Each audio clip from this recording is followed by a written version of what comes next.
You're live. The mic is on. Hi.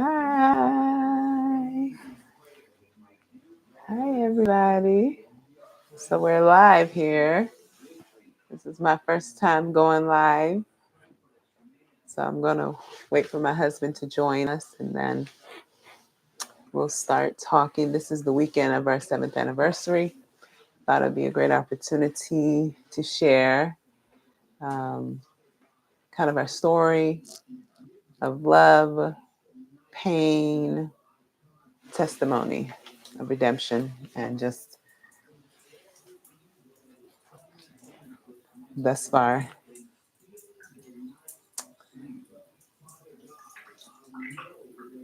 Just trying to make sure everything is going well. Can you all hear me?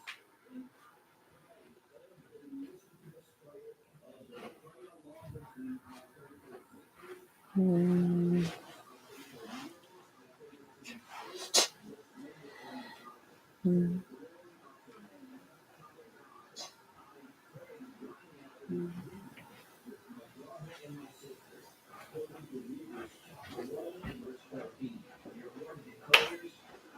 It's working? Yeah, Okay, perfect. Alrighty. You ready to join? that's right. Let's join. So we're live on YouTube. We're gonna go live on Facebook as well as Tickety Tickety Talk as well as so let's see if we can do this well and maybe we'll do some more in the future. Okay. All right. Looks like we're live on everything. Amen. Amen. Okay. So you're the leader. I am the leader. All righty. So this is the weekend of our 7th anniversary. We got married 7 years ago on April 21st. So it'll be this Sunday. Um, and we thought that it would be nice to just come and, share some of our story and hopefully it will bless someone. Listen, marriage is not easy, but it's well worth it if you have the right partner and if you have God in the center. You can overcome the obstacles, enjoy the good times, and keep pushing forward. So, um, would you have anything to say, honey? This is my husband here. My name is Stephanie Esaburo. This is my husband. Do you want to introduce yourself? Yeah, my name is Apostle Henry Xavier, Mhm. and this is my beautiful wife. Yes.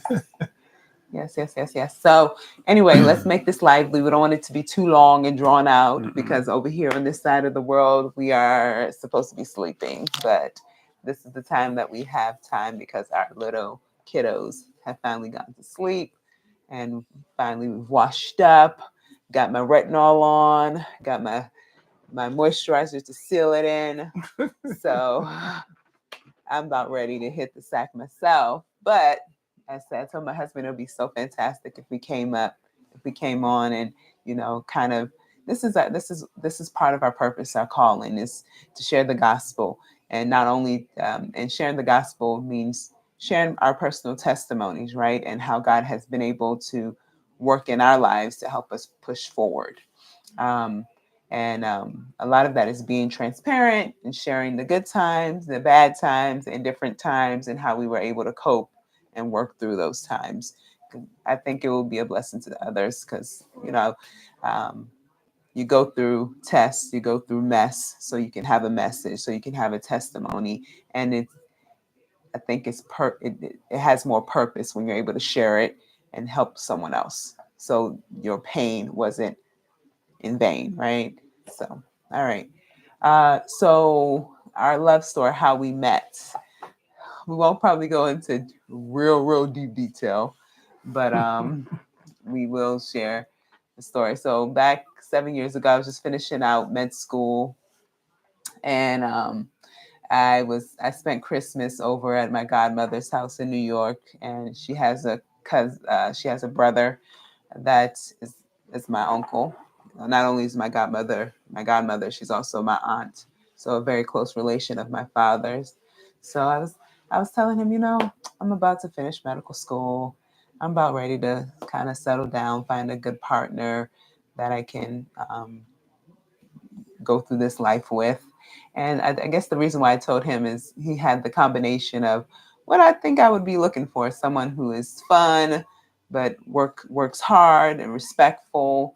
And I didn't think an uncle would, introduce me to someone who is just not serious. So I just kind of told him playfully, laughingly, half serious, half not, you know, hey, look out for me if you know anybody, see anybody. And then maybe 2 weeks later, I started getting a WhatsApp message from this gentleman right here. And we were just messaging. And initially, I was like, I'm studying for my steps. My step at that time, I was studying for step 2, CS, CK. Shout out to all my physicians out there who know what I'm talking about. Um, so I was like, not really serious because I'm like, I don't want to be distracted as I'm trying to take these exams.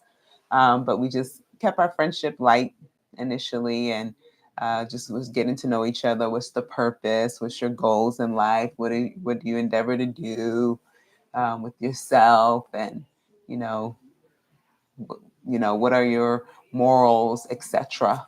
Right? That was pretty much. Any funny stories early on? I think that was I was kind of like not really that serious because I wanted to make sure I wasn't getting distracted. That was my biggest thing. Um, but yeah, so fast forward, I took these exams. He was very supportive in the process, encouraging me, praying with me, praying for me. I remember one time when I was even preparing for my CS where I had to go in and do like practical. I was like, I didn't get a message today. What's going on? You know, you've been sending me messages encouraging me, and the day of my exam, you didn't send me a message to encourage me. Minus 50 points, for you. And I called him after the exam, after I finished the exam. He's like, oh, I overslept, or something. He was on Nigerian time at that time. Is that right? So you were kind of behind. I mean, you were ahead of me. Sorry, ahead of me 6 hours. Um, so yeah, that was pretty much the beginning stages. And then fast forward, he when I had finished all my exams and I was literally free. I was free at last from all medical school exams and professional exams, and I had passed. He'd come to Atlanta to meet with me, and at that point in time, we just started dating and getting to know each other better. Went to Coca-Cola, not Coca-Cola. It was CNN. CNN because he was a crazy CNN I person. used to be. Like, love watching it all the time. So we went to that. And then what else did we do? Took you to the park. Took you out to just enjoy Atlanta because I had been living in Atlanta for a couple years, or 1 year or so, something like 1 to 2 years. So that was good times. And yeah, so that's how we initially met, right? Right? Do you have anything to add? Yeah, I'm just speechless. Right? Well, Speechless. well, she said it all. You know, the truth of the matter is that the uncle happens to be a very good friend of mine, and I told the uncle that I was looking for a wife for my brother and a friend. So I have a very good friend who is not married, and I need one for my brother. So the uncle was like, okay, good. I got um, someone I love so much. She's so dear to me. Because I know your family, we should keep that person in the family. This very one should be in the family, so give it to your brother. I was like, okay, wow. He spoke so highly of her. And he gave me another person to say, you can give this one to your friend, but this one, I love her so much. So I was like, okay, let me connect and start chatting with her. I sent her a message. She never replied me for 3 weeks. How was it 3 weeks? Oh my goodness. Oh boy. Me, for someone not to reply me, I called the uncle. Did you tell her that I His was head gonna was like this, that though. I I was mean, gonna I was gonna contact her? And the uncle said yes. And I said she didn't, she has not even read my message, not the talk of responding to it. So I felt a little bit disappointed, you know. I sent another one, no message. And I mean, nobody had ever done that to me. I was trying to finish Nobody up those never exams. done that to me. So eventually, when she responded, I definitely treasured her response, and it was just a one sentence. Hi. I said, "Whoa!" After 3 weeks, it was just like one sentence. So I told her again about my brother Mhm. and my friend, and we started talking. She gave me one standing order: don't call me on the phone. Man, I always heard that Americans are rude. I never knew that they are this deep, you know? No, no, no, no, no. I'm just kidding. But she told me, don't call me. Never call me. Just message only. I said, why? I said, I'm preparing for my medical exams and blah, blah, blah. I said, okay, I'm sorry. I wasn't going to call you. I'm okay with text messages, you know? So we started chatting about my friend Mm-hmm. and my brother. I wanted her to make a choice. I said, because the uncle spoke so highly, I just wanted you to choose. I'm not going to say because this one is my brother, this one is my friend. Who do you want? You know, I was pushing my friend anyways because I felt my friend Yeah, was but of he a, said it was too muscular, right? yeah. He doesn't like people Yeah, who are physically so fit. my friend saw So her picture therefore, and was like, no, no, yeah. no, she's big, she's this, no, no, no. I heard terrible stories about black Americans, you know. No, no, no, no, no, I don't want a black American, blah, blah, blah. You know, so I was like, what? What did you hear about black Americans? You know, my friend like, no, no, no. You know, we Nigerians, you know, we had silly stories um about their katas, you know.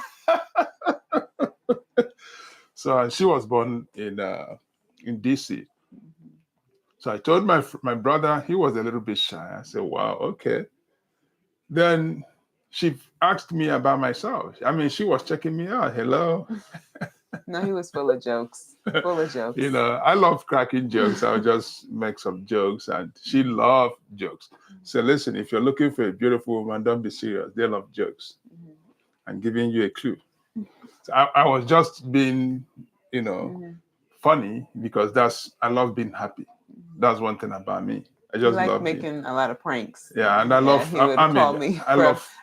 a different number Yeah, and pretend to be somebody else, yeah. which that was I'll fake my a huge voice. prank. You Huge remember she prank. told me, "Don't call me, don't Yeah, call me." So I don't. wanted to know how does this girl sound. You know, come on, we love how our American sisters sound. You know, so we want to like let me hear her voice. Yeah. So I called her. She didn't know. She thought maybe I was a village Nigerian guy. She didn't know that this guy is made in heaven, assembled, you know, in Africa and dispatched to the world. She thought maybe I was a local No, I Nigerian didn't guy. think that. You know, I'm just I didn't kidding think there. that. No. So, but I called her with a foreign number, Mhm. US number, and I tried to tell her how much I No, feel. he pretty much impersonated someone else, right? He impersonated someone else and had this whole story about, going to Unquare Aborigines, things that I had discussed with him and before in confidence, right? This is something my parents were from Unquare, so we typically annually we go to organizational meetings. They have Yeah. parties and things like that. So he was telling me about that, and I was like, really? And And she told me she and loved then to he knew my dance. parents. And I was like, but this is Yeah. somebody I didn't know because they introduced themselves and I didn't know. I thought that was very interesting. Yeah. So the next time, when I ended that phone call, the next time I was trying to She put called me. all these ideas together, I text him. I said, hey, I just got this phone call. It's so weird, and I was going to also discuss it with my parents. It's like so weird that you were telling me all this stuff. And I was like, what? And for him, he was like, ding, ding, ding. Oh, she's even an honest person that she called me and tell me about this. And I was like, so at that time I didn't know. Sorry, I forgot I'm live. At that time I didn't My know friend the Etiokwe. story. But Etiokwe will never so change. I thought that was, and later on is when I found out. So I thought that was interesting, unique to say. But let's fast forward. So that was kind of our initial interaction, and I think we found out that we cared for each other early on, and then we got to meet in person. We were like, okay, there's a spark here. I think what the initial things that really were attractive to me is not just the physical features. It was, are you listening? Were you listening to? Are you listening? Are you caring? What are your morals like? What do you endeavor to do, and do it? Are you a supportive person, or are you more so no, no, no, no, you can't do this, you can't do that. You know what I mean? So Mm. those were the things, and he was supportive. His morals aligned, and the vision was for us to walk together and not him ahead of me or me ahead of him, things like that. So to walk together. So I thought that was good. You know, one thing is this: if you are looking for a wife, because I have this belief, and it's biblical. Marrying a woman does not make her a wife. That you married, she's not a wife because she's married to me. She was a wife before I met her. She was a wife before I met her. Mm-hmm. So, um, no woman, no, marriage does not define a woman from being a wife. No. You know, the Bible says, he who finds a wife. So, which means she was a wife. You were looking for a wife. So, she was first married to her parents. I always say this. That's why, Extremely tight. yeah, Extremely tight. when you marry a woman, Mhm. it's the man, the father, that hands the woman over to you because Mhm. that's her first husband. That's the person that nurtured whatever she got. Now I am the one bringing those things the parents nurtured into limelight.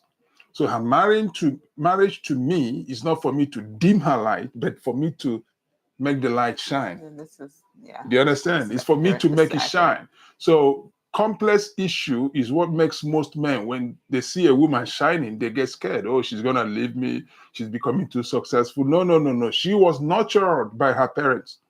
Her parents sent her through primary school, kindergarten, um, Elementary elementary school, schools, high high school, schools, college, college. You yeah, just came. medical school, Medical school. I wasn't there. Her parents did all that. and So subsequently, they've already nurtured the wife in her. Is me that is bringing those things to limelight. So it's very painful when you marry a woman and you subject her to slavery because you're afraid she's gonna be something in future. She's gonna overpower you. No, you want her to be submissive. See, listen. The beauty of my marriage, I always want my wife to shine. I want people to see her as the successful one. Mhm. I want people when they see her, they'll be envying who is the man behind all this. Mhm. That's the beauty of it. And the friend I wanted to marry her, I was begging my friend, this lady is good. I was telling my friend, this lady is good. This lady is good. My friend was like, no, because of his fear of American ladies. But guess what? He ended up marrying an American lady Mhm. because he saw my wife and was like, he called me on the phone, please, before we got married, please, because she visited Nigeria on a mission work that in 2016, right? Mhm. So he saw my wife. I was like, wow, please, can you leave her for me? I told my friend, Things don't work like that I've now. never done We're something not a silly. prize to be won. You If know you what I if mean? he wanna know the black American guy in me, say that again one more time. Alrighty. So I just bless God, for giving me such a beautiful testimony Mhm. in this woman. She's very peaceful. It takes a strong woman to keep a man like me. I'm very humbled to say that. Mhm. A strong woman of faith, of God, to keep a man like me. When I married her, I don't eat things twice. I came with Oh, so many. do you want to go No, into no, no, that no, no. I detail? don't. There's so many things. I don't eat food twice. She cooked soup.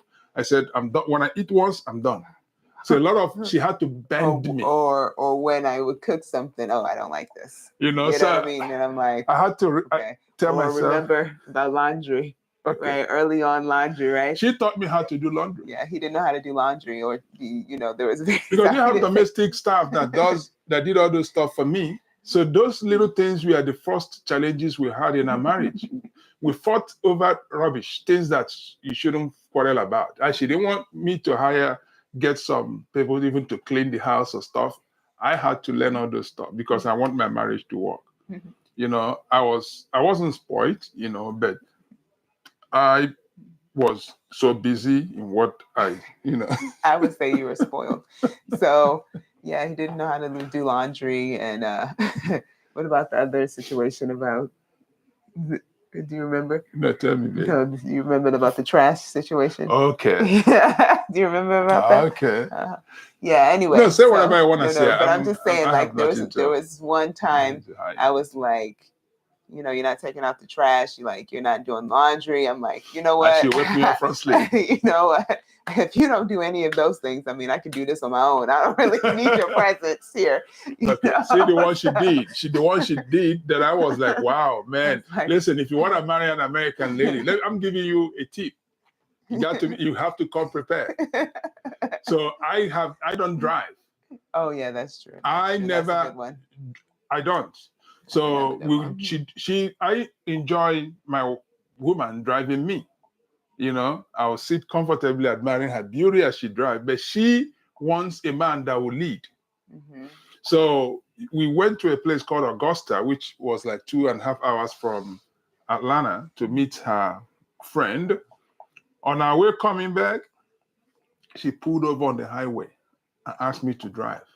Excuse me, I've never driven, and she wanted me to drive. It's not that you don't know how to drive or you've never driven. It's that you don't drive. I don't drive. You typically have people who I drive. have drivers. Okay. So then it's not like you don't drive. Yeah, I mean. So I said, you know what? In this relationship, I need you to drive. I need you to, because I'm tired. So take over. That was just in the middle of the highway. I told her, what if I crash this car? I said, then we die and go to heaven. I said, excuse me? And the moment I took the steering, she slept off. I said, God, yeah. What did I get myself into? I'm driving and she's sleeping 2.5 hours. She's sleeping relaxed, And I mean, it was such a journey. My background and my culture, I had to keep all those things away. Listen, when you get married, you want your marriage to work. Don't get into the relationship with an option. The problem we have in these days, a lot of people have options, alternatives before getting into marriage, especially social media. Avoid online in-laws, Facebook in-laws, TikTok in-laws, avoid them. Instagram in-laws, avoid them. If you want your marriage to work, don't bring it to social media. Imagine if I had brought this to social media, my wife asked me to do laundry, people would say, whoa. If I told them she wants me to wash dishes or something, there will be problems. I never did all that. I didn't even know how to use dishwasher. I like to do it manually. We have dishwasher manually. Now I enjoy doing all those things. She's the one asking me, don't wash again, don't do laundry again. Yes. She's begging me not to do that. I said, no. Now I try to punish her. She said, don't. All those things that she fought me against, do laundry, do now this. He does laundry every day. I do every hour. When the children change, she said, honey, please stop. I said, no. Remember what you told me from day one? She told me that last week, honey, please stop. She said, I should be doing the laundry and she'll be doing the folding. I said, oh God, I love this. So she taught me how to do laundry. So he packs it up. So I the laundry all the way up to the ceiling, ready for me to fold it. And I'm like, this is going to take me so long to fold and separate and organize. And I'm like, you know what, just let me do it at my own pace. I can do one child one day and do another child another day. Mine. You know what I mean? And then yours another. So she's not begging me not to do all those things. So don't have alternative. When you are getting married, don't have a plan. There'll be ups and downs. Marriage is an institution governed by God. We will have challenges. There's no bed. It's not met with bed of roses. No matter how beautiful, angelic she is, she has her own downside. No matter how godly, apostolic, man tolerant I have, I'm a human, subject to making human errors.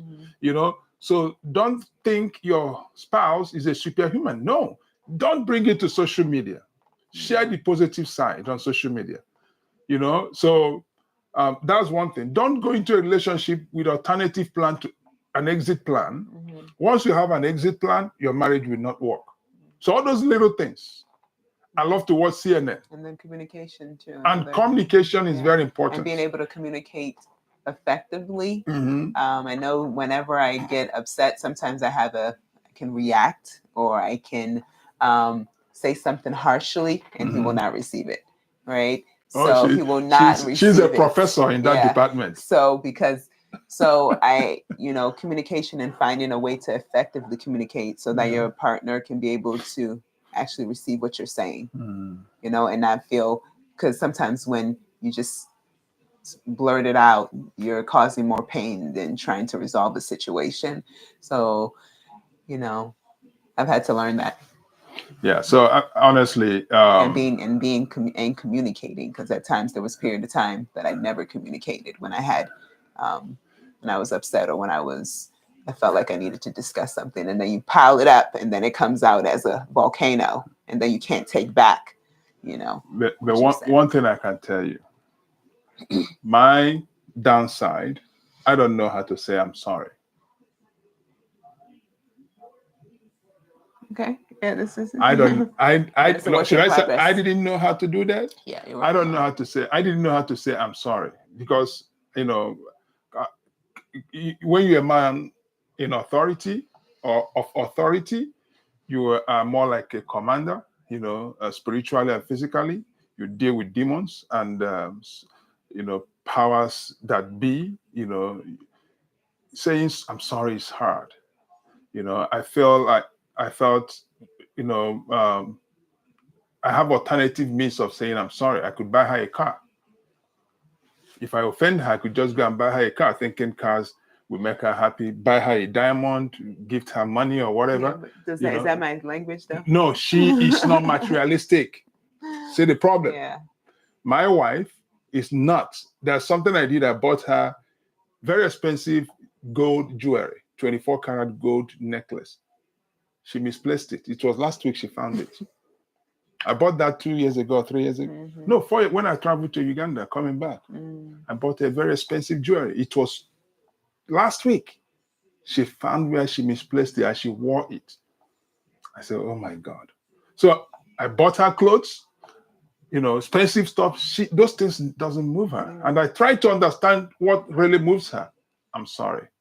So one day I came and I told her I'm sorry. She was like, "Excuse me? Is my white husband telling me this? I'm sorry." And it was so hard and difficult for me to say, but it didn't take anything away from me. But I saw how she received it.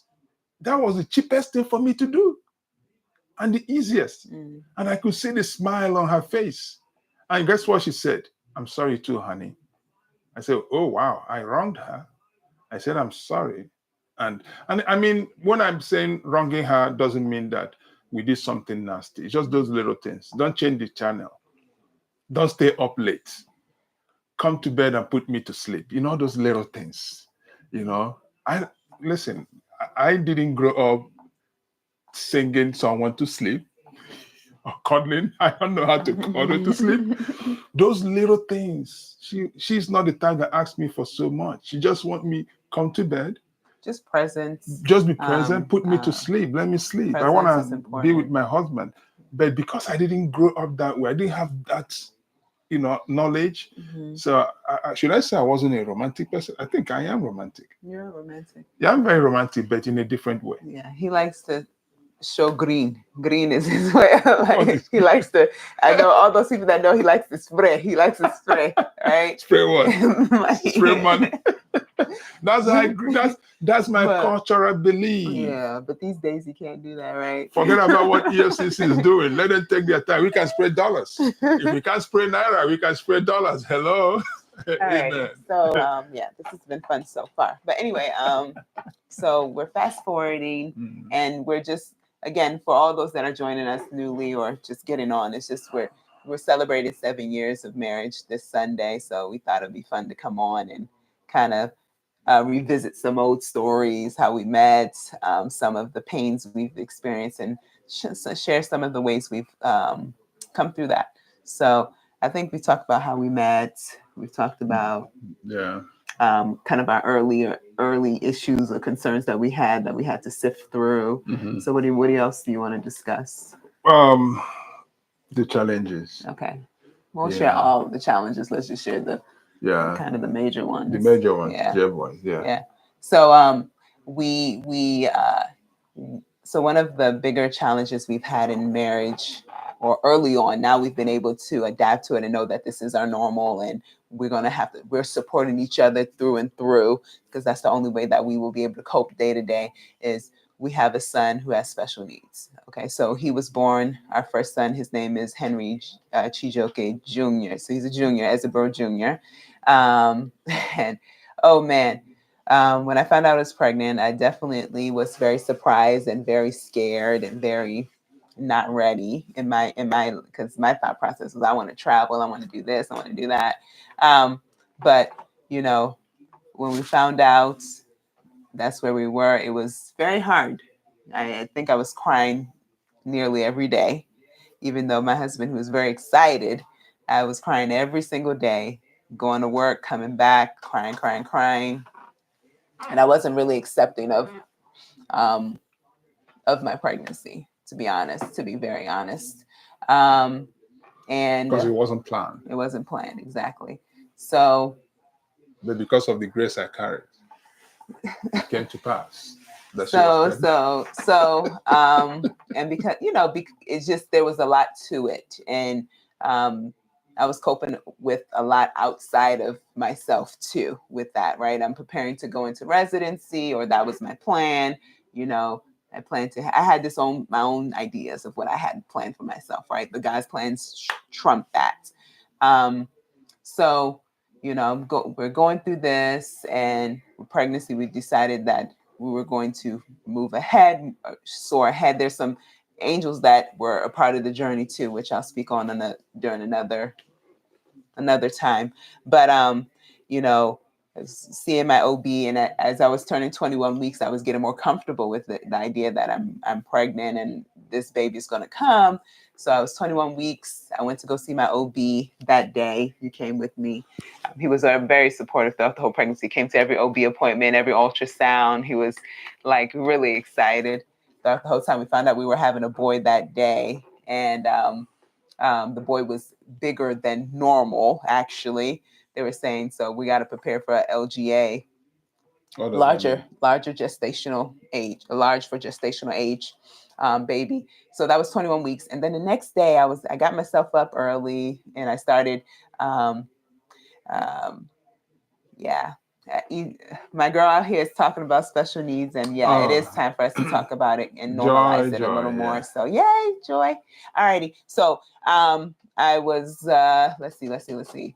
Um, 21 weeks, and then I had gotten up. That was a Saturday morning. I had gotten up, so went to Saturday morning, gotten up, started sweeping the house, wanted to do some things, and I felt like, oh my gosh, I feel like my pants are wet, my dress is wet, and I was like, oh, I guess, do people start having urinary incontinence during pregnancy too? I was like, That so was I tricky. had this was my first pregnancy, so I wasn't sure, so I looked it up online, and they said, oh yeah, people can have urinary incontinence, but you could also have a rupture of your membranes and broken your water bag. I was like, I don't think that would happen at 21 weeks. So I was like, okay, well, I'm just going to go about my business. But I still kept on dripping of what it seemed like water, and it didn't smell like urine. And I saw my husband was sleeping at that time because he likes to sleep in on the weekends. So I went in. He was sleep in a deep sleep. I went in, woke him up. I said, honey, something's going on. Like, and I told him, and he's like, no, no, no, babies don't get born at 21 weeks. You know what I mean? Or you must be joking yourself, or like, he wasn't taking me serious, And I was like, no, this is serious. I called the OB. The OB said we should come immediately. And then he said, okay, well, let me get up. I'm gonna go have my shower. I'm gonna go get myself ready. And then he did all that before we ended up leaving. And I was just continuing to drip, drip as we were going. So we got to the hospital, Northside Hospital in Atlanta, and she, in fact, it was that my membranes had ruptured, and I was leaking back fluid from. So then I started crying more times 1,000. You know what I mean? Because this is not something I expected. I'm planning pregnancy, starting to like come to terms with it, and starting to be like, okay, this is my baby. Let me take my first belly shot, and not, and then all of a sudden here we are in the hospital, and they say we cannot leave because the baby still has a heartbeat, and we need to give this child every chance. So we started living in the hospital. So at 21 weeks, 0 days. We were living in the hospital. And that was like an ups and down journey in the hospital in itself, right? Because we're trying to figure out what caused this, what happened, Thank you, you Joe.